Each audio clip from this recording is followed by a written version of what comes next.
आज़ादी के अमृत महोत्सव के इस अवसर पर मैं डॉक्टर बालामती चौधरी आप सबको अपना शुभकामनाएं व्यक्त करती हूँ। मैं एक राष्ट्रीय अंतरिक्ष प्रयोगशाला में विद्युत चुम्बकीय केंद्र में वैज्ञानिक के तौर पर कार्य करती हूँ। आज के इस अमृत महोत्सव की हिंदी के सत्र में मैं अपना लेखक प्रस्तुत करना चाहती हूँ। मेरे लेखक का शीर्षक यह है, अंतरिक्ष मंच के लिए इलेक्ट्रॉनिक और संचार प्रणाली, उसका एक अवलोकन। आप सभी को पता है इलेक्ट्रॉनिक और संचार प्रणाली के बारे में, क्योंकि आजकल हम सब देखते हैं कि सारे क्लासेस हम लोगों का हो रहा है ऑनलाइन। ऑनलाइन मतलब हम अब मोबाइल का यूज करते हैं या इंटरनेट का यूज करते हैं, और वो सारी चीजें हम लोगों को इलेक्ट्रॉनिक उपकरणों के द्वारा ही हो सकता है। तो अभी वही इलेक्ट्रॉनिक उपकरण जो हम घर में रखते हैं, मोबाइल हुआ, इंटरनेट हुआ, और हम लोग का कंप्यूटर हुआ, माइक्रोवेव ओवन हुआ, ये सारे इलेक्ट्रॉनिक उपकरण और संचार प्रणाली का जब हम अंतरिक्ष मंच के लिए यूज करते हैं, उसमें हमें कौन से चुनौतियों का सामना करना पड़ता है, उसके ऊपर एक विशेष विवरणी में इस लेखक में प्रस्तुत करूंगी। उसी के साथ मैं जिस विद्युत चुम्बकीय केंद्र में कार्यरत हूँ, वहां पर क्या क्या सुविधाएं हैं, ताकि आप सारे अगर आगे जाके कुछ ऐसे एक्सपेरिमेंट करना चाहते हैं, तो हम किस तरह से आप सबको साहाय्य कर सकते हैं, उसके बारे में भी थोड़ा बहुत कुछ व्यक्त करूंगी। तो आज के मेरे शीर्षक का रूपरेखा ये है। परिचय में थोड़ा राष्ट्रीय अंतरिक्ष प्रयोगशाला के बारे में क्या क्या चीजें हैं, और उसी में विद्युत चुम्बकीय केंद्र क्या है उसके बारे में थोड़ा परिचय दूंगी। उसके बाद अंतरिक्ष अनुप्रयोग के लिए संचार प्रणाली कैसे किया जाता है, विमान के लिए यह संचार प्रणाली का क्या क्या चुनौती है, और विमान के लिए एंटेना जो संचार प्रणाली का एक इलेक्ट्रॉनिक उपकरण है, उसके उसके बारे में थोड़ा बहुत आलोकपात करूंगी। तो ये आप देख सकते हैं, ये राष्ट्रीय अंतरिक्ष प्रयोगशाला है। तो यहाँ पर आप एक एयरक्राफ्ट बनाने के लिए, एक कोई भी विमान बनाने के लिए हमें बहुत सारे सुविधाओं का जरूरत है, बहुत सारे एक्सपर्टीज का जरूरत है। तो आप यहाँ पर देखेंगे तो उड़ान यांत्रिक और नियंत्रण विभाग है, आंतरिक सामग्री और सतह यांत्रिक विभाग है, वैसे ही इंजन का विभाग है, वैसे ही कंपोजिट का विभाग है। ये सारे विभाग और हवाई अड्डे का उपकरण का विभाग है, इलेक्ट्रॉनिक का उपकरण का विभाग है, जिसको एवियोनिक्स कहा जाता है। ये सारे विभाग के लोग, सारे वैज्ञानिक एक साथ काम करते हैं, तभी एक विमान बनता है। और उसी में आप जो देख रहे हैं एक हाईलाइटेड है विद्युत चुम्बकीय केंद्र। तो हम लोग मैं उसी विभाग में कार्य करती हूँ। विद्युत चुम्बकीय केंद्र, विद्युत चुम्बकीय केंद्र इस जो हम आप लोग सुने होंगे इलेक्ट्रोमैग्नेटिक वेव, उसी के बारे में है ये, जो हमें अपने विमान से जहां पर ग्राउंड स्टेशन है वहां तक अब हमारा संचार कैसे होगा, उसी के ऊपर हम कार्य करते हैं। तो विद्युत चुम्बकीय केंद्र का मेन उद्देश्य जो है वो है संचार प्रणाली और एंटेना डेवलप करना अपने एयरक्राफ्ट के लिए, जैसे हमारा सारस विमान हुआ, एनजी हंसा एयरक्राफ्ट हुआ, उसी के लिए एंटेना बनाने का कार्य हम करते हैं। तो अभी चलते हैं विद्युत चुम्बकीय केंद्र, हम जहां पर कार्य करते हैं उस केंद्र का क्या क्या सुविधाएं हैं। एक तो है डिजाइन केंद्र, जहां पर हम ये जो एंटेना है उसका डिजाइन करते हैं। तो वो डिजाइन जो हम करते हैं, पहले हम कंप्यूटर में डिजाइन करते हैं, और हमें जो जो उसका परफॉर्मेंस चाहिए वो मिलता है कि नहीं चेक करते हैं। अगर सिमुलेशन के थ्रू हमारा आ गया रिजल्ट और हमें वो परफॉर्मेंस मिल गए, तो हम उसको फैब्रिकेशन करते हैं।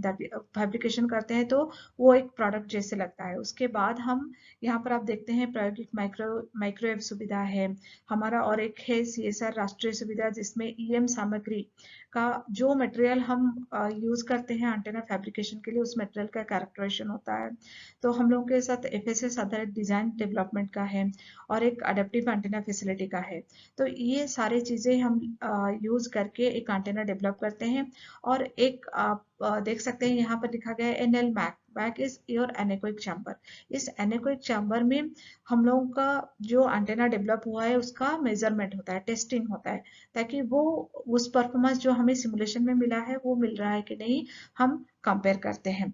तो ये सारी सुविधाएं हमारे विद्युत चुम्बकीय केंद्र में अवेलेबल है। तो आगे जाके अगर आप में से कोई भी इलेक्ट्रॉनिक चीजें टेस्टिंग करना चाहता है या कुछ फैब्रिकेशन करना चाहता है या कुछ उसमें आप लोगों को हम लोगों की कुछ गाइडेंस की जरूरत है, तो आप हमें कांटेक्ट कर सकते हैं। अभी हमारे विद्युत चुम्बकीय केंद्र में हमारे टीम के साथ जो जो काम करते हैं उसमें हम लोग का क्या उद्देश्य है करना, उसी के ऊपर एक अलग बात करते हैं। जैसे ये हो गया एयरबोर्न एंटेना विश्लेषण। तो एंटेना हम जानते हैं हमारे मोबाइल में भी एक एंटेना है, इसी जहां से हम सिग्नल विद्युत चुम्बकीय वेव को ट्रांसमिट करते हैं। अगर आप लोगों को पता होगा जैसे कि हमारे घर के ऊपर एक डिश एंटेना रहता है और उसमें हम जानते हैं जब वो डिश एंटेना थोड़ा रोटेट हो गया, इधर उधर हो गया, तो हम लोग का सिग्नल टीवी में नहीं आता है। तो हम लोग जाते हैं नहीं, कुछ हवा के कारण कुछ एंटेना तो घूम गया होगा, चलो जाके चेंज कर लेते हैं, पोजीशन ठीक करते हैं, और हम पोजीशन जब चेंज करते हैं तब देखते हैं हमारे टीवी में सिग्नल आ रहा है कि नहीं। तो उसी का जो है वो हमारा हो गया ग्राउंड बेस, मतलब हम अपने स्तर पर उस एंटेना को रखे हैं। मगर अगर हम ऐसे ही एंटेना हमें चाहिए एयरक्राफ्ट में लगाने के लिए, तो उसमें बहुत सारे चुनौतियां हैं। और वो एंटेना जब एयरक्राफ्ट में लगाते हैं तो क्या क्या उसमें चुनौतियां रहता है और उसको सोल्यूशन क्या है, वो हम लोग उसी के ऊपर कार्य करते हैं। और यहाँ पर जैसे आप देख सकते हैं ये सारे हैं रेडोम्स। रेडोम्स जैसे कि हमारे आंख को हम प्रोटेक्ट करना चाहते हैं तो उसके लिए हम चश्मा का व्यवहार करते हैं ना। ये चश्मा क्या करता है, हमारे आंखों की रोशनी को बाधा नहीं पहुंचाता और उसको बढ़ाता है, और उसके साथ आंखों में धूल वगैरह जाने से हमें ये प्रोटेक्ट करता है। तो उसी तरह ये जो एंटेना हम डेवलप करते हैं वो उस एंटेना के लिए एक कवर चाहिए हमें, जो कि एंटेना को बाहर की क्लाइमेट से, बारिश से और हवा से, सबसे प्रोटेक्ट करे, और उसी के साथ एंटेना का जो परफॉर्मेंस है उसको भी बजाय रखे। तो उसी के लिए बनाया जाता है, जो डिजाइन किया जाता है उसको कहते हैं रेडोम। तो रेडोम का भी हम डिजाइन डेवलपमेंट करते हैं। तो यहाँ पर आप जैसे देख रहे हैं 3 तरह का रेडोम है। एक एयरक्राफ्ट रेडोम है जो जगुआर एयरक्राफ्ट के लिए उसका यूज हुआ है, जो अभी फ्लाई भी कर रहा है। और एक है मिसाइल्स के लिए, और एक आप जो देख रहे हैं एक ओवल शेप का है, एक राउंड शेप का है, वो है 13 मीटर, मतलब वो एक बिल्डिंग से भी बड़ा है। इतना बड़ा रेडोम डिजाइन करके हम दिए हैं इसरो को, जो इसरो की श्रीहरिकोटा में वो अब स्थित है अभी। इस तरह के रेडोम भी डिजाइन करते हैं, एंटेना भी डिजाइन करते हैं, और ये सब का टेस्टिंग होता है हमारे फैसिलिटी में जो आप देख रहे हैं। और हमारा जो वैज्ञानिक अनुसंधान होता है वो सबके हम पुस्तक में भी उसको पब्लिश करते हैं। तो आप देख सकते हैं ये सारे पुस्तक जो पब्लिश हुआ है, और भी बहुत सारे हैं जो आगे जाके आप देखेंगे। अब ये जो मेरा मैं अपने जो टीम के साथ कार्यरत हूँ, हमारा जो जो काम हुआ है, एक स्लाइड में मैं आपको दिखाना चाहती हूँ कि क्या क्या मैंने किया है। तो आप एक देख सकते हैं नीचे की ओर, जो नागरिक विमान के अंदर ईएम फील्ड सिमुलेशन जो हमने बोइंग 787 के लिए किया है। तो बोइंग अमेरिका का एक कंपनी है जिसके एयरक्राफ्ट में हम लोग सब ट्रैवल भी करते हैं। उस विमान में बोइंग 2010 में चाहता था कि वाईफाई सिस्टम देने के लिए, तो तभी उन लोगों को इलेक्ट्रोमैग्नेटिक सिमुलेशन के लिए जितना नॉलेज चाहिए था वो उन लोगों को हमसे चाहिए था। तो हम लोगों ने उनके लिए काम किया, जिसमें हम लोगों ने बोइंग 787 के अंदर अगर एक एंटेना प्लेस किया जाए तो सारे यात्रियों को इलेक्ट्रोमैग्नेटिक सिमुलेशन का वाईफाई सुविधाएं मिले।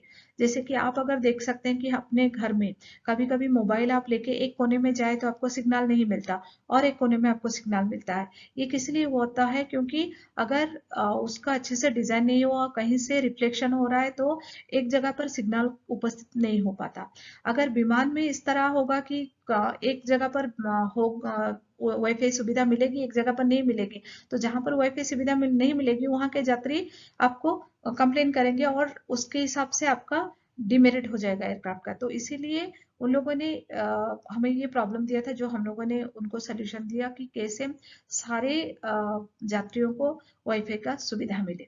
तो वो रहा एक कार्य। दूसरे कार्य जो हमने बनाया कि एक हमारा एयरक्राफ्ट जो जाता है युद्ध क्षेत्र में, तो हमारे एयरक्राफ्ट को बाकी देशों के राडार उसको पहचान ना पाए, उसी के ऊपर हम कार्य करते हैं, जिसको कहते हैं आरसीएस रिडक्शन। तो हम अपना एयरक्राफ्ट जो है वो बाकी देश के राडार के सामने वो एक पक्षी की तरह दिखे, वो एयरक्राफ्ट की तरह ना दिखे। तो अगर एक छोटे से पक्षी उड़ने की तरह उनको दिखेगा तो वो अपना उसके ऊपर कोई भी अस्त्र शस्त्र व्यवहार नहीं करेंगे। तो हम अपने एयरक्राफ्ट को किस तरह से डिजाइन करें कि वो एयरक्राफ्ट की जगह पर एक पक्षी की तरह हमारे दुश्मन देश के राडार को दिखे, उसी के ऊपर कार्य करके हमने ये एक सॉफ्टवेयर बनाया है, जिसको हमने स्पार्क्स नाम दिया है, स्टेल्थ प्लेटफॉर्म एसिम्प्टोमेटिक रडार प्रशिक्षण सॉफ्टवेयर। तो वो उसी के ऊपर हम लोगों ने डेवलप किया है। उसी के लिए जो रडार ऑब्जर्विंग मटेरियल है, तो रडार का सिग्नल जब एयरक्राफ्ट के ऊपर गिरेगा, वो अगर उसी को अपने अंदर ऑब्जर्व कर देगा तो रिफ्लेक्ट होके नहीं जाएगा, तो रडार नहीं पहचान पाएगा। उसी के लिए डिजाइन करने के लिए हमने एक रडार ऑब्जर्विंग मटेरियल का सॉफ्टवेयर बनाया है। तो वो वहां पर आप देख सकते हैं। उसके बाद हमने इंडियन एयरफोर्स के लिए भी बहुत सारे कार्य किए हैं, वो आरसीएस को यूज करके कैसे हम और देशों के अगर विमान आ रहे हैं जो हमारे लिए खतरनाक है, तो हम उनको कैसे पहचान सके, उसी के ऊपर भी हमने काम किया है। और एक चीज है जो हम बोलते हैं इनविजिबिलिटी क्लोकिंग। किस तरह से हम एक चीज को इनविजिबल कर सकते हैं। तो आप लोगों ने सब देखे होंगे मिस्टर इंडिया मूवी, तो एक आदमी कैसे किसी को दिखता नहीं है, तो उसी तरह का टेक्नोलॉजी जो आगे जाके हम अपने एयरक्राफ्ट को इनविजिबल भी कर सकते हैं, उसी तरह के टेक्नोलॉजी में भी हम कुछ रिसर्च कर रहे हैं। तो अभी चलते हैं ये देखने के लिए कि एंटेना क्या है। एंटेना का ये है कि एंटेना एक प्रकार का साधन है जो कि विद्युत चुंबकीय लहर, जो वेव हम इलेक्ट्रोमैग्नेटिक वेव कहते हैं, उसको संचारित करता है, ताकि ट्रांसमिशन करता है और प्राप्त करता है, रिसीव भी करता है। तो एंटेना का काम दोनों तरीके से होता है। वो विद्युत चुंबकीय लहर को संचारित भी करता है और प्राप्त करता है। That means electromagnetic wave is transmitted as well as received by antenna. तो आप एक देख सकते हैं, जो पहले जमाने में था, एक ऊपर एक एंटेना का फोटो आप देख सकते हैं, जो था कि इसको हम कहते थे एक एंटेना जो हमारा रिफ्लेक्टर्स रहता था, यागी उडा आरे, उसका नाम था यागी उडा आरे, मगर वो तो ज्यादातर टेक्निकल टर्म हो गया। तो ये एंटेना हम लोग ज्यादातर टीवी के लिए यूज करते थे, आजकल तो डिस्क एंटेना यूज हो रहा है। वैसे विद्युत चुंबकीय लहर को अक्सर रेडियो वेव के नाम से जाना जाता है। एंटेना का इस्तेमाल विद्युत चुंबकीय ऊर्जा को कुशलता पूर्वक फैलाने में किया जाता है, और वो भी केवल मनचाही दिशा में। तो अगर हम चाहते हैं सिग्नल को एक लाइन एक जगह, जैसे कि हमारा अगर एक कार जा रहा है, उसमें हम जैसे आप जानते हैं आजकल जीपीएस सिस्टम से हम सारी चीजें देख सकते हैं, कहाँ ट्रैफिक है, कहाँ ट्रैफिक नहीं है, सब कुछ।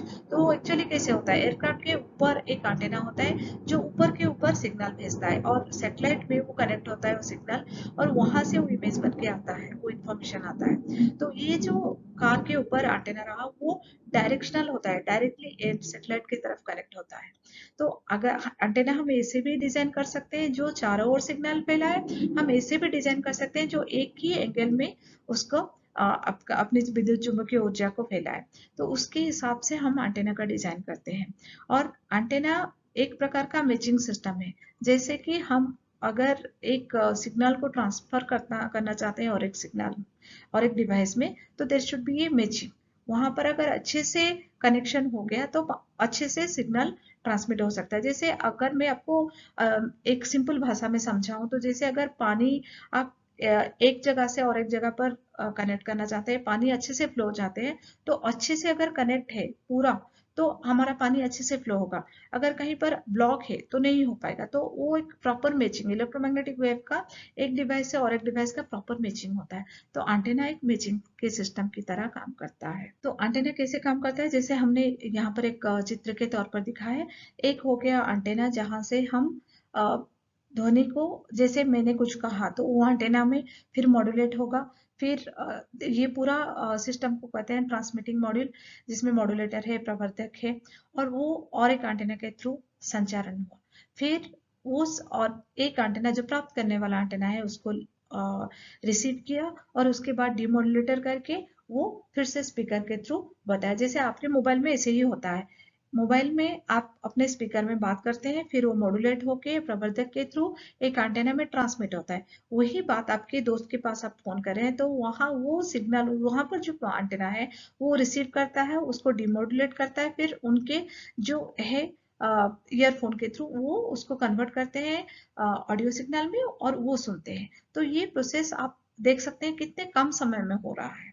तो ये किस तरह से होता है, क्योंकि विद्युत चुंबकीय वेव जो इलेक्ट्रोमैग्नेटिक वेव है उसका स्पीड उसका स्पीड लाइट वेव की तरह है। जैसे लाइट जितने स्पीड में ट्रैवल करता है, इलेक्ट्रोमैग्नेटिक वेव भी उतने स्पीड में ट्रैवल करता है।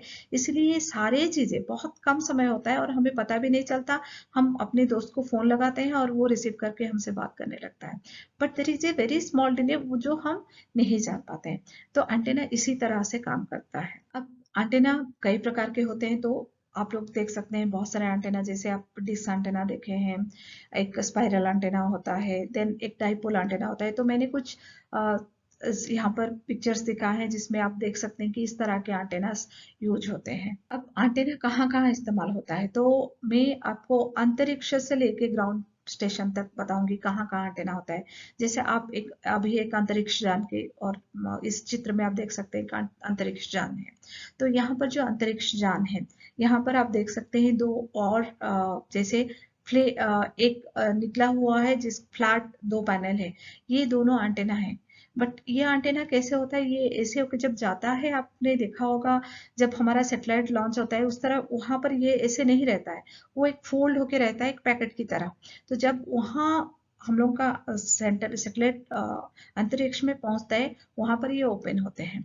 तो अंतरिक्ष संचार में जो इस्तेमाल किए जाने वाले एंटेना को बहुत ही हल्का होना चाहिए, कम पैमाने में छोटे जगह पर, जैसे फोल्ड करके मैंने बोला फोल्ड करके बैग के अंदर रहना चाहिए, और कम खर्चे में बनाया जाना चाहिए और जो वहां जाके खोल सके। उसी तरह से हमें अंतरिक्ष संचार के एंटेनास डिजाइन करें। और जैसे राडार एंटेना जो मैंने बोला ग्राउंड बेस्ड, जो समतल में हम देखते हैं इस तरह के एंटेना, या आप अगर दूरदर्शन क्षेत्र में गए होंगे तो इस तरह के एंटेना आप देख सकते हैं। ये राडार एंटेना है जो कि डिस्क एंटेना की तरह है, और ये रेडियो तरंगों को प्रतिध्वनि को प्राप्त करता है और भेजता भी है। राडार एंटेना ये हवाई यातायात के लिए, नियंत्रण प्रणाली के लिए, दिशा खोजने के लिए, मौसम विभाग के लिए, इस सारे चीजों के लिए ये एंटेनास हम यूज करते हैं। और ये मोबाइल एंटेना ये आप देखे होंगे, ये जो चित्र मैंने दिया है बहुत पुराने तरह के एंटेने हैं। और या आप देखे होंगे अगर एयरपोर्ट गए होंगे या पुलिस के पास इस तरह के एंटेना है। तो इस मोबाइल एंटेना का गति के दौरान, मतलब जो आप ट्रैवल करते हुए ले सकते हैं, तो इसीलिए उसको मोबाइल एंटेना कहा जाता है। मोबाइल एंटेना क्या, जो हम गति के दौरान संचालन में भी उपयोग कर सकते हैं। और यहाँ पर जो आप ब्लैक कलर का देख रहे हैं ऐसे निकला हुआ है, वो उसी के अंदर एक डाइपोल एंटेना है। तो यहाँ पर आप देख सकते हैं कि मैं एक ही स्लाइड में आपको अंतरिक्ष के इलेक्ट्रॉनिक और संचार प्रणाली का, अंतरिक्ष, ग्राउंड स्टेशन और विमान, ये तीनों का एक झलक दिखाना चाहती हूँ। तो आप यहाँ पर देख सकते हैं ये एरिया जो हम कॉकपिट कहते हैं एयरक्राफ्ट का। तो एयरक्राफ्ट में जब हम ट्रैवल करते हैं हम तो पीछे बैठते हैं जहाँ पर यात्री बैठते हैं, यात्री की जगह पर। बट ये एरिया जहाँ पायलट बैठते हैं, तो इस एरिया में सारे विमान के इलेक्ट्रॉनिक रहते हैं। और इस इलेक्ट्रॉनिक के लिए जो मैंने जैसे एंटेना का कैसे कार्य करता है बता रही थी, तो उसमें ट्रांसमीटर, रिसीविंग मॉड्यूल, ये सब हो गया। और जो एंटेनास रहते हैं वो यहाँ पर आप देखते हैं, यहाँ एयरक्राफ्ट में ये सारी चीजें जो बाहर निकल के रहे, ये सारे एंटेनास है। ये एंटेनास जो है, ये एंटेनास सिग्नल रिसीव करता है और उसके बाद ये केबल के थ्रू ये कॉकपिट एरिया में जाता है और प्रोसेस होके पायलट को भी सुनाई देता है, जो बाकी ग्राउंड स्टेशन में जो उनको सूचित किया जाता है। तो ये हो गया विमान का। अगर हम स्पेस क्राफ्ट की जरूरत, तो ये आप देख सकते हैं ये एक स्पेस क्राफ्ट है। इस स्पेस क्राफ्ट में आप देख सकते हैं कि एंटेना एवरीथिंग सब कुछ अंदर है। अभी वो जब डिप्लॉय होता है, जब डिप्लॉय बोलते हैं मतलब वो खुल के जब रहता है, तो ये देख सकते हैं आप एंटेना हो गया। तो अभी उसी तरह आप जैसे विमान का मैंने बताया कि रडार्स के थ्रू ग्राउंड स्टेशन से कनेक्टेड, ये आप देख रहे हैं एक जो है जो हमारे बैंगलोर के एयरक्राफ्ट में रडार सिस्टम। तो कोई भी अगर बैंगलोर एयरपोर्ट के तरफ गए होंगे तो आप देखे होंगे ऐसा एक बिल्डिंग है जहाँ पर, यहाँ पर ये ग्लास का एरिया है, ये ग्राउंड स्टेशन है, इसमें सारे रडार्स है और वो रडार का कंट्रोल यूनिट है। और ये है जमीन के आधार पर रडार। जो रडार सिस्टम हम जमीन के ऊपर रखते हैं। तो ये सारे रडार सिस्टम का प्रॉपर्टी है कि ये बहुत हाई गेन है और ये सब डायरेक्टली सैटेलाइट की तरफ कनेक्ट करते हैं और वहाँ से जो सिग्नल रिसीव करते हैं वो हमें हमारे मोबाइल हो या हमारे कार में जो कनेक्टेड एंटेना है वो वहाँ पर सिग्नल पहुँच जाते हैं। तो ये सब है हाई गेन रडार सिस्टम्स। अभी चलते हैं अंतरिक्ष इलेक्ट्रॉनिक में चुनौतियां क्या क्या है। अंतरिक्ष में हम अगर देखें तो अंतरिक्ष जो आप लोग जानते हैं कि हमारे इसरो में बहुत सारे सैटेलाइट लॉन्च किया जाता है। तो सैटेलाइट जब लॉन्च किया जाता है आप देखे होंगे कि एक एक उसका जो ईंधन के थ्रू एक एक पार्ट अलग होते होते जाता है और जो ईंधन है वो इतना उसका तापमान है कि जैसे आप अगर जाएंगे कभी लॉन्च करते वक्त तो आपको जहां पर लॉन्च होता है सैटेलाइट वहां से 4-5 किलोमीटर एरिया तक किसी को रहने की भी अलाउ नहीं है क्योंकि तापमान ज्यादा होता है, साउंड बहुत ज्यादा होता है। तो ये हम लोगों को अगर कोई भी इलेक्ट्रॉनिक उपकरण बनाना है तो हम लोग को उसी तापमान के साथ वो और उसी ध्वनि का जो साउंड का प्रॉपर्टी है उसी में वो विस्टर्न करना चाहिए, नहीं तो वो एंटेना अगर खराब हो जा रहा है उसी वाइब्रेशन में तो वो काम नहीं करेगा। तो ये सारे चीजें बहुत सोच समझ के एक इलेक्ट्रॉनिक उपकरण सैटेलाइट के लिए बनाया जाता है। तो जैसे मैंने यहाँ पर लिखा कि कठोर पर्यावरण की स्थिति होती है, तापमान बहुत ज्यादा होता है, प्रमोजन द्वारा लगाया गया कंपन। तो जब जैसे बहुत ज्यादा साउंड हो तो हम आप लोगों को पता है कि बहुत ज्यादा साउंड कहीं पर होता है तो वाइब्रेशन होता है। तो ये वाइब्रेशन को टॉलरेट करने की जरूरत है। फिर होता है चार्जिंग और डिस्चार्जिंग। तो इलेक्ट्रॉनिक पर प्राकृतिक अंतरिक्ष विकिरण का प्रभाव बहुत ज्यादा रहता है जो कि पैरामीट्रिक प्रदर्शन हम कह सकते हैं उसका गिरावट होता है। एक पुण्य कार्यात्मक विफलता के लिए ये सारे एनालिसिस हमें करने की जरूरत होती है। तो आंतरिक इलेक्ट्रॉनिक की चुनौतियां जैसे मैंने बताया बहुत सारी चुनौतियां हैं जब हम आंतरिक्ष इलेक्ट्रॉनिक के लिए करते हैं। उसी तरह हम अगर एरोस्पेस एंटेना क्या डिटेल बताते हैं तो एरोस्पेस में क्या होता है जैसे स्पेसक्राफ्ट एंटेना का को तैनाती योग्य होना चाहिए। जो मैंने बताया कि एंटेना फोल्डेड होकर रहेगा वहां जगह खुलेगा तो उसको बोलते हैं हम तैनात करते हैं, डिप्लॉयबल एंटेनास। तो स्पेसक्राफ्ट एंटेना तैनात योग्य होना चाहिए। तो आप अगर यहाँ पर देखेंगे तो ये एंटेना ये एक मेश एंटेना है। जो डिश एंटेना आप यहाँ पर देख रहे हैं ये सेम इसी तरह का ही एंटेना है क्योंकि यहाँ पर भी हाई गेन एंटेना जरूरत है, मगर इसका ये है कि ये मेश की तरह डिजाइन किया गया है जैसे हम लोगों का जाल रहता है उसी तरह, और वो वहां पर फोल्ड होके रहता है, जब वहां जाता है वो खुल जाता है छाते की तरह। तो ये एक एंटेना हो गया जो स्पेसक्राफ्ट एंटेना हो गया, वो तैनात योग्य हो गया। और क्योंकि जैसे मेश जैसे बनाया गया है थिन वायर से तो ये बहुत हल्का हो जाता है और जो उपग्रह संचार में हम भेज सकते हैं। विमानी एंटेना का क्या जरूरत है, विमानी एंटेना ये स्ट्रक्चरली इंटीग्रेटेड होना चाहिए। तो हम यहाँ पर एयरक्राफ्ट के ये विंग पार्ट है यहाँ पर हमने ये एंटेना कनेक्ट किया है तो ये होना चाहिए आइदर ऐसे कनेक्ट होना है जो स्ट्रक्चरली इंटीग्रेटेड, और कुछ एंटेना ऐसे जैसे हैं जहां पर वो एयरक्राफ्ट का पार्ट ही बन जाता है तो उसको हम कन्फर्मल एंटेना बोलते हैं। तो वो antenna will be confirm to the surface. तो कन्फर्म की एयरक्राफ्ट का जैसा सरफेस है उसी के ऊपर वो सेम हो जाए तो उसको कन्फर्मल एंटेना बोलते हैं। उस और उससे और एंटेना को हमेशा यानी विमान के एंटेना उसको बहुत हल्का होना चाहिए क्योंकि विमान का एक पेलोड होता है उतना ही वजन वो ले सकता है। तो हम अगर एंटेना को बहुत वजनदार बना देंगे तो यात्रियां बैठने के लिए उतने यात्रियां नहीं बैठ पाएंगे। तो इसीलिए आपको एंटेना जितना हल्का बनाएंगे उतना अच्छा होता है। भू आधारित एंटेना का इसका सिर्फ हाई गेन होना चाहिए, वो बड़ा होने से कोई प्रॉब्लम नहीं है क्योंकि हम हमारे अपने जमीन के ऊपर ही उसको रख सकते हैं। तो ये सारे एंटेना जिस जगह पर यूज होता है उसी के ऊपर सोच के हम बनाते हैं, अपना एंटेना डिजाइन करते हैं। तो अभी जैसे जाते हैं तो स्पेसक्राफ्ट एंटेना का मैंने बताया कि स्पेसक्राफ्ट एंटेना में बहुत सारी चुनौतियां हैं। वो चुनौतियां जैसे मैंने बताया कंपन है। ये सब क्यों आता है, जैसे कि अंतरिक्ष यान में हम जनरली बताते हैं कि hypersonic antenna, subsonic antenna, sorry hypersonic aircraft, supersonic aircraft, ये जो बोलते हैं जितना जो स्पीड होता है विमान जब जाता है उसका एक स्पीड होता है उसी को हम मैक नंबर के हिसाब से बोलते हैं। तो मैक नंबर है क्या, मैक नंबर एक अनुपात है वस्तु की गति और ध्वनि की गति के साथ। ध्वनि की गति जैसे आप जानते हैं 340.3 मीटर पर सेकेंड, और ये जो उसी के अनुपात हम लेते हैं तो एयरक्राफ्ट का जो या विमान का जो गति है उसी का गति और आप ध्वनि का गति करते हैं तो जो अनुपात बनता है उसको एक माक नंबर के हिसाब से बताया जाता है।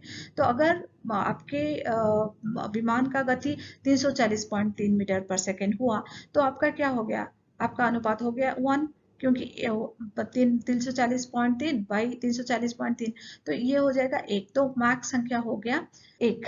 बट जो अंतरिक्ष यान है सैटेलाइट से उसका मैक नंबर ग्रेटर देन 5 रहता है, वो हाइपरसोनिक सुपरसोनिक में चलता है और इसीलिए आपको बहुत ज्यादा सोचना पड़ता है एंटेना डिजाइन करने के लिए। और यहाँ पर एंटेना डिजाइन में जैसे मैंने दिखाया कि यहाँ पर ये हो गए केब एंड एंटेना सिस्टम्स, ये सारे देखिए ये सब है डिप्लॉयबल एंटेना।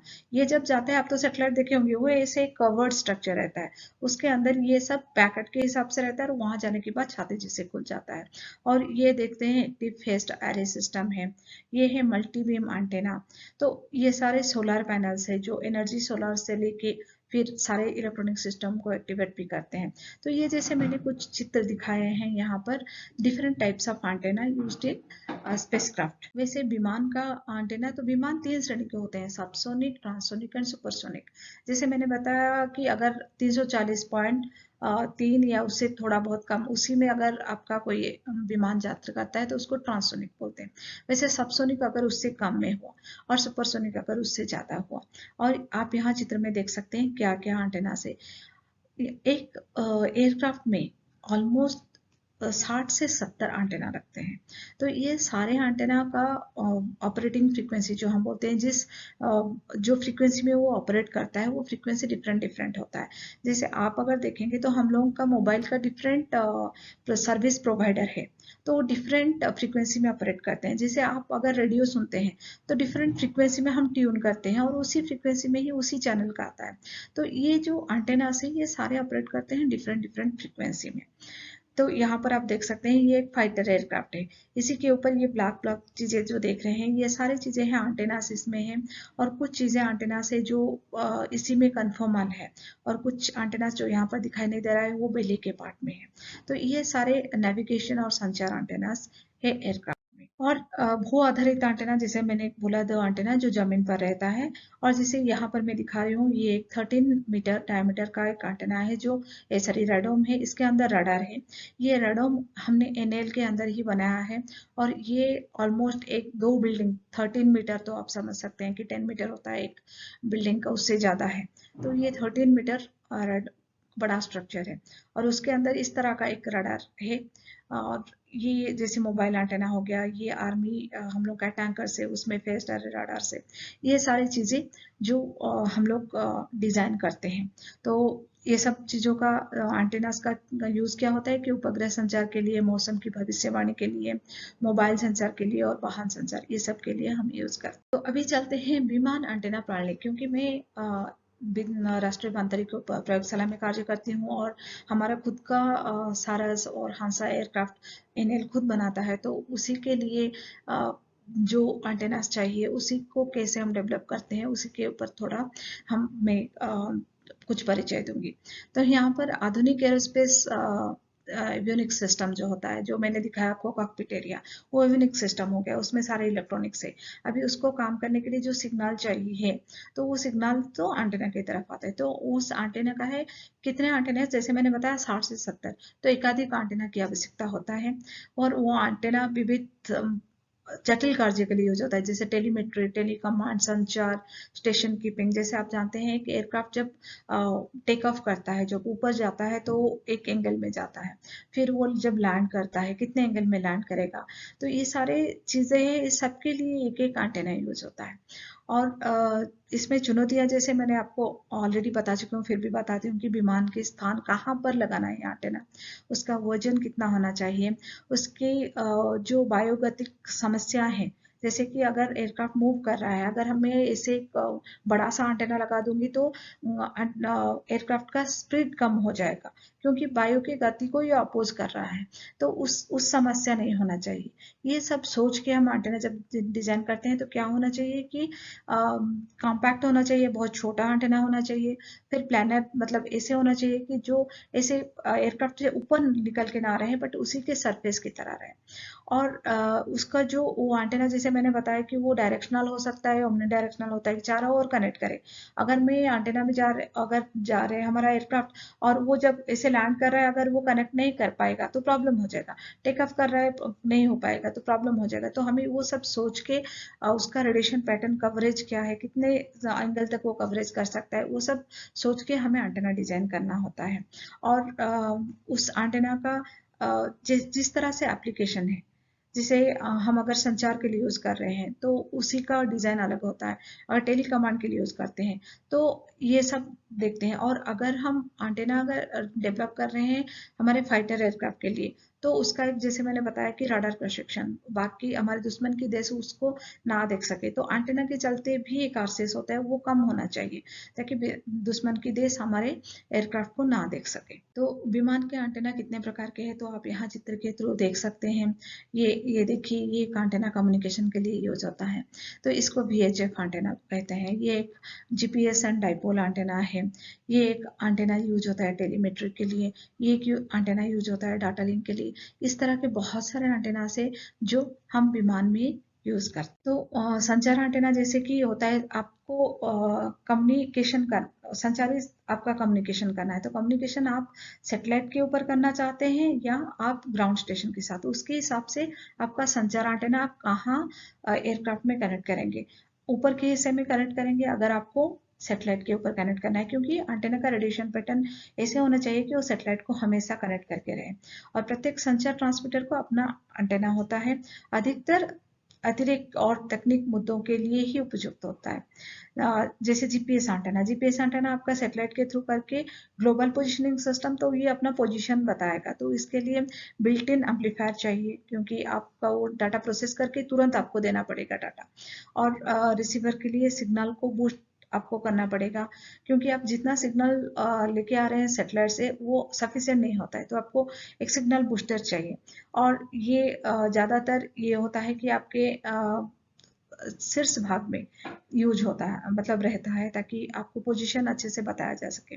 तो इस तरह के बहुत सारे लोरेन एंटेना, देन आपका कितने डिस्टेंस, कितने दूरी का निवेशन हुआ है उसके ऊपर आप जीपीएस एंटेना भी यूज करते हैं।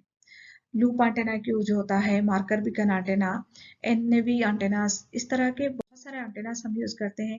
रेडियो अल्टीमीटर्स, जो ये होता है कि आप एयरक्राफ्ट में एयरक्राफ्ट के ऊपर रखते हैं और उस एंटेना में राडार का सिग्नल आप ग्राउंड स्टेशन में कर सकते हैं और कितने हाइट में आपका एयरक्राफ्ट जाता है वो भी वो बता सकता है।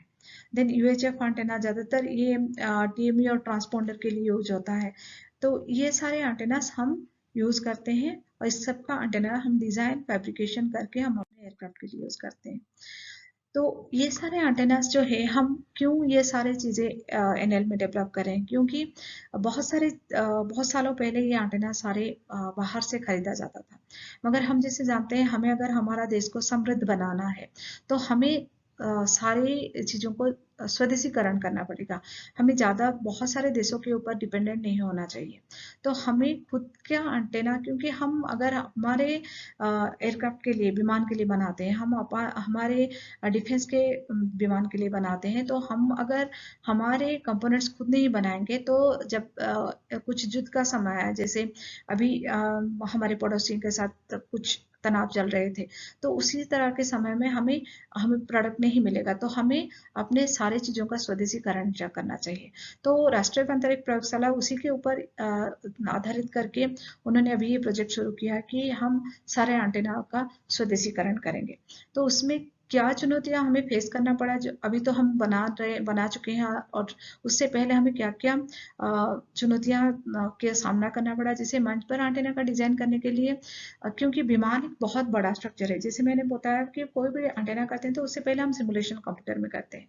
तो जब हम विद्युत चुंबकीय क्षेत्र में करते हैं तो एंटेना तो छोटा होता है, मगर उसको हम जब कनेक्ट कर देते हैं एयरक्राफ्ट में मेटालिक होता है तो एयरक्राफ्ट बॉडी बहुत बड़ा है, तो उसके हिसाब से हम उस फ्रीक्वेंसी में जब सिमुलेशन करना चाहते हैं तो हमारे कंप्यूटर का जो प्रोसेसिंग यूनिट है वो बहुत कम पड़ जाता है।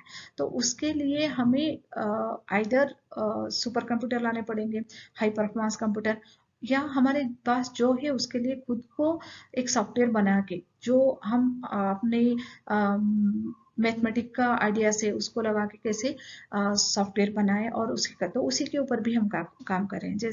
तो ये एक था जो हमने चैलेंज लिया और कि खुद का सॉफ्टवेयर बनाया, खुद का डिजाइन करके हम अपना एंटेना डेवलप किए और उसका सिमुलेशन विथ एयरक्राफ्ट भी हम कर सकते हैं।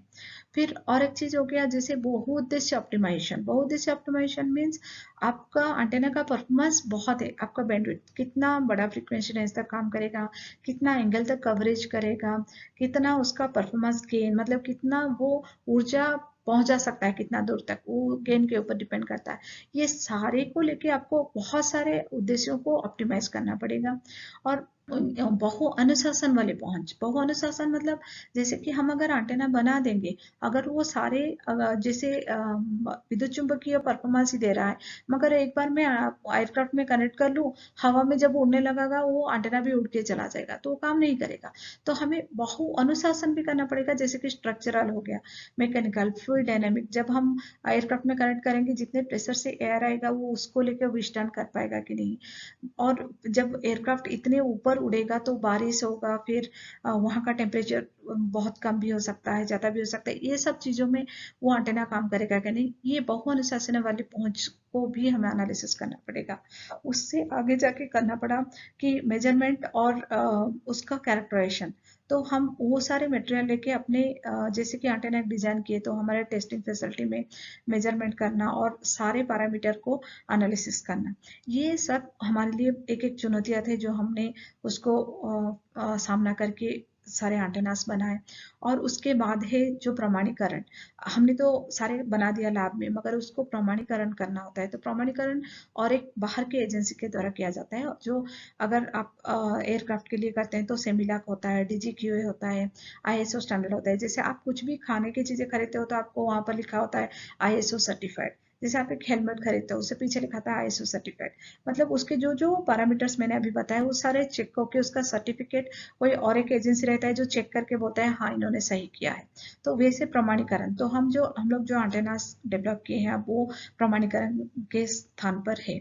तो अभी उसके बाद हम लोग, मैंने जैसे बताया कि कंप्यूटेशनल विद्युत चुम्बकीय सॉफ्टवेयर। तो जैसे हम लोगों ने पहला हम लोगों का चुनौतियां था कि हम जब सिमुलेशन करने जाते थे बहुत बड़े एयरक्राफ्ट के साथ, जब एंटेना कनेक्ट करके सिमुलेशन करते थे, तो हम लोग का प्रॉब्लम ये हो गया कि हमारा जो कंप्यूटर है वो उसमें उसका प्रोसेसिंग यूनिट इतना हाई पावर नहीं है, तो डाटा इतना स्टोर नहीं हो पाया, वो आउट ऑफ मेमोरी प्रॉब्लम आ गया। तो हम लोगों ने क्या किया, हमने खुद का सॉफ्टवेयर बनाया जो पूरी तरीके से हमारे मैथमेटिक्स, हमारे साइंस, फिजिक्स सब ऐड करके हम लोगों ने खुद बनाया, और उसी को इतने फास्ट बनाया ताकि हम अपने छोटे से कंप्यूटर में, जिसमें 8 GB रैम या 16 GB रैम है, उसी में ही काम करने लगे। तो ये एक चीज था जो हमने स्वदेशीकरण में अंतर्गत बहुत फोकस होके काम किया है। तो इसमें जैसे हम लोगों ने बहुत सारे फिजिक्स के मेथड्स यूज किए हैं, क्योंकि मैंने जैसे बताया विद्युत चुंबकीय लहर जो है, इलेक्ट्रोमैग्नेटिक वेव, उसका स्पीड लाइट वेव की तरह है। तो जो प्रॉपर्टीज लाइट की है उसी प्रॉपर्टी के साथ ही ये विद्युत चुंबकीय वेव भी काम करता है। तो वो जो फिजिक्स उसका जो है, जिसको हम ज्योमेट्रिकल ऑप्टिक्स कहते हैं, उसी ऑप्टिक्स के प्रॉपर्टी को लेके हमने ये सॉफ्टवेयर बनाया। तो ये हम लोगों का एक अच्छा चीज बनाया जिसमें हमने स्वदेशीकरण किया इस मामले में। फिर आप अगर यहाँ देख सकते हैं तो ये सारे एंटेनास जिसको हम कहते हैं कन्फॉर्मल एंटेनास, ये कन्फॉर्मल एंटेना से जैसे मैंने बताया कि एयरक्राफ्ट का सरफेस के ऊपर लेते हैं। तो आप अगर देख सकते हैं ये एक है बोइंग का एयरक्राफ्ट, इस एयरक्राफ्ट में ये एंटेना है जो कि एयरक्राफ्ट का पार्ट की तरह ही हो गया। ये सारे एंटेनास आप देख सकते हैं एयरक्राफ्ट के डिफरेंट पार्ट की तरह ही बन गया। तो ये एंटेना है मगर वो बाहर निकल के नहीं रह रहा है, वो एयरक्राफ्ट का पार्ट ही बन जाता है। तो उसमें बहुत सारे प्रॉब्लम्स जैसे है कि जब एयरक्राफ्ट तीव्र गति से जाता है, वायु चलाचल के कारण उसमें कोई बाधा नहीं पहुंचता, और जैसे मैंने बताया कि RCS कम हो जाता है। ये सारी चीजें एंटेना डिजाइन में हम आजकल काम कर रहे हैं। और जैसे मैंने बताया ऑप्टिमाइजेशन, हम ऑप्टिमाइजेशन में जैसे मल्टी ऑब्जेक्टिव ऑप्टिमाइजेशन करते हैं, तो हमने जो अपना सॉफ्टवेयर बनाया है उसी को ऑटोमेटिक करने के लिए हम कुछ ऑप्टिमाइजेशन टेक्निक, जो ऑप्टिमाइजेशन टेक्निक जो नेचर से हम सीखते हैं। जैसे एक एग्जांपल दो तो आप अगर देखेंगे कि चींटियां अगर जा रहे हैं कहीं पर, आप इस घर में अगर कहीं पर चीनी डाल दें, तो आप कितने देर के बाद देखेंगे सारे चिड़िया एक ही लाइन में जा रहे हैं उस शुगर की तरफ। तो वो जो लाइन अगर आप देखेंगे तो वो लाइन जो होता है ना वो सबसे शॉर्टेस्ट डिस्टेंस होता है। दैट मीन्स विथ कम less time you are getting your solution. तो वो जो है ये नेचर बेस्ड ऑफ, तो वहां से हमने जो एल्गोरिथम सीख के बना है वो एक ऑप्टिमाइजेशन एल्गोरिथम है। इसी तरह के कुछ ऑप्टिमाइजेशन एल्गोरिथम बना के अपने ही इलेक्ट्रोमैग्नेटिक सॉफ्टवेयर के साथ कनेक्ट करके हम ऑटोमेटिक करते हैं। तो हमें कुछ डिजाइन करना है तो हम बता देते हैं कि ये पैरामीटर मुझे चाहिए, तो ऑटोमेटिक वो कंप्यूटर में डिजाइन होता है और हमें अंत में अपना परफॉर्मेंस रिजल्ट मिल जाता है। तो आप देख सकते हैं यहाँ पर कुछ एंटेना जैसे हमने बनाया है। ये एक कहते हैं एयरबोर्न एंटेना, जो आप एसएलवी में भी यूज सकते हैं, और ये कन्फर्मल है तो एयरक्राफ्ट के ऊपर ही उसका सरफेस ही ले लेता है। और ये मल्टी फंक्शनल एंटेना, और ये एंटेना का सारा जो फैब्रिकेशन हम करते हैं हम अपने लैब में ही करते हैं। ये एक सिस्टम देखते हैं जो आपका पीसीबी प्रिंटेड सर्किट बोर्ड्स होता है, उसी तरह का ये सिस्टम है। यहाँ पर वो एंटेना डिजाइन कर सकते हैं। आपको यहाँ पर एक डाइपोल एंटेना मैं दिखाती हूँ जो रेडोम के साथ है। तो एंटेना एंड रेडोम सिस्टम बहुत हो गया।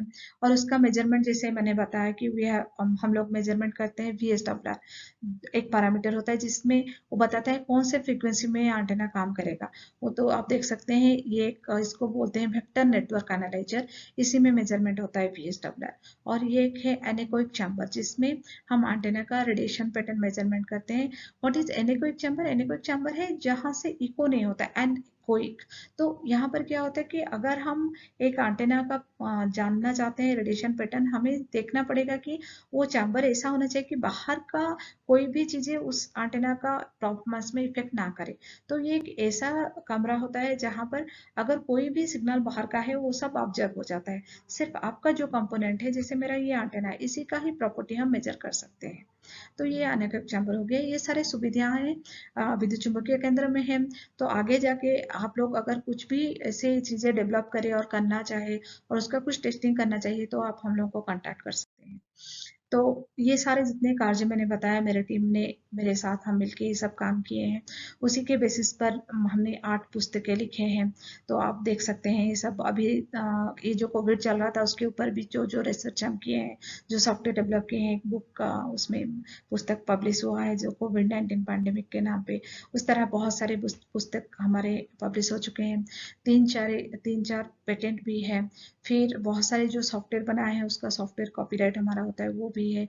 कुछ जर्नल्स में हम लोग का पेपर पब्लिश होता है। तो ये सारी चीज़ें मेरे टीम के साथ जो एमटेक स्टूडेंट्स और पीएचडी स्टूडेंट्स और जो प्रोजेक्ट एसोसिएट होते हैं हमारे साथ काम करते हैं, उन लोगों के साथ हमने बनाया है। तो आज का जो मैंने लेखक प्रस्तुत किया उसका सारांश में आपको 1-2 लाइन में ही बताना चाहती हूँ। जैसे एंटेना और एवियोनिक्स प्रणाली के लिए आत्मनिर्भर भारत बनाना हमारा ध्येय है। तो ये जो हमारा आज़ादी का अमृत महोत्सव हम पालन कर रहे हैं, हम सोच रहे हैं कि इसी का जब हम जहाँ दिखाएंगे, हम बताएंगे कि हम आज़ादी के अमृत महोत्सव में हम कुछ एंटेना का जो स्वदेशीकरण किए हैं और जिसमें हम आज आत्मनिर्भर भारत हैं। तो ये है हमारा जो आज के लेखक का, कि हम एंटेना के सिस्टम में हम चाहते हैं भारत आत्मनिर्भर बने। तो उसी के दिशा पर हम काम कर रहे हैं। उसी के लिए जैसे कि चाहिए अगर कुछ भी हम कर रहे हैं पारंपरिक के लिए, कंप्यूटेशनल विद्युत चुंबक के लिए, तो हम क्या करते हैं कि हम अपने खुद का सॉफ्टवेयर बनाते हैं। तो उसका सिर्फ एंटेना ही नहीं बनाते हैं, एंटेना का सिमुलेशन करने से लेके हम लोग को फाइनल प्रोडक्ट देने तक जो जो चीजें चाहिए हम चाहते हैं कि सारे चीजों का हम स्वदेशीकरण करें, ताकि जो प्रोडक्ट आए हमें उसका कोई भी पार्ट के लिए हमें किसी और देश के ऊपर डिपेंडेंट ना होना पड़े। तो उसी के दिशा में हम काम कर रहे हैं। और जैसे मैंने बताया, कोई भी सॉफ्टवेयर का कोई मायने नहीं रहता अगर हम उसको अच्छी तरीके से उसके अंदर जो चीजें हैं उसका जो फिजिक्स है वो अगर ना समझे। तो आप अगर जैसे बोलेंगे कि मोबाइल हम हर कोई देख लेते हैं, मगर अगर मोबाइल कैसे काम करता है कि हम ना समझे तो हमें समझ में नहीं है कि किस तरह से ये काम कर रहा है। तो ये सारी चीजें जैसे हम देखते हैं आजकल बहुत सारे ट्रांजेक्शन फ्रॉड हो रहे हैं। तो हम अगर अच्छे तरह से सिस्टम को ना समझे तो हम सिर्फ यूजर बन के रहने से कोई फायदा नहीं है। तो हम ये चाहते हैं कि जो भी आप लोग भी अगर आगे जाके कुछ भी करें तो जो चीजें हम डेवलप करते हैं बेसिक से उसका फंडामेंटल हम समझें और उसके बाद हम काम करें। तो इसी एरिया में हम पर्टिकुलरली जैसे हम विद्युत चुम्बकीय क्षेत्र में करते हैं तो उसी में हम स्वदेशीकरण का सारे कोशिश करते हैं। और एक चीज जो सबसे बहुत महत्वपूर्ण यह है कि हम अगर कुछ भी करना चाहे तो हम एक टीम बन के करना होता है। क्योंकि आप एक एंटेना विद्युत चुम्बकीय केंद्र का है, मगर हमें अगर उसको एज ए प्रोडक्ट करके हमें एयरक्राफ्ट में यूज करना है तो हमें सारे डिपार्टमेंट में कनेक्ट करना होता है। हमें मैकेनिकल लोगों के पास जाके बात करना होता है, जो कंपोजिट से उनसे बात करना होता है, जो एवियनिक्स से उनसे बात करना होता है। जब हम मिलके सब लोग कार्य करेंगे अंतर विभागीय सहयोग के साथ ही कोई भी चीज हम बना सकते हैं जो हम डायरेक्टली यूज कर सकते हैं, प्रोडक्ट की तरह कर सकते हैं। तो बहुभौतिक का एकीकरण ही हमें हम अगर अंतर विभागीय सहयोग करेंगे तभी हम किसी भी कार्य में सफलता मिलेगी। तो यही मेरा आज के इस लेखक और इस जो मैंने बताया है इसमें मेरा एक ही आप लोगों से निवेदन है कि आप जिंदगी में कुछ भी करें तो ये हमेशा याद रखिए कि हम अगर सबसे मिलकर टीम की तरह काम करें तभी हमें सफलता मिल सकती है। अदर नहीं तो हम अगर अपना एरिया में इतना ही जानती हूँ उतने में ही करूंगी, मैं किसी और से नहीं पूछूंगी तो हम कुछ नहीं सीख सकते। तो हमें हमेशा अंतर विभागीय सहयोग के साथ ही एक टीम बन के हम लोगों का सारे जितने सिस्टम्स है हमें स्वदेशीकरण करना पड़ेगा, ताकि कुछ सालों में हम ये कह सकते हैं कि हम आत्मनिर्भर भारत है। इसी के साथ मैं अपना वक्तव्य यहाँ समाप्त करती हूँ।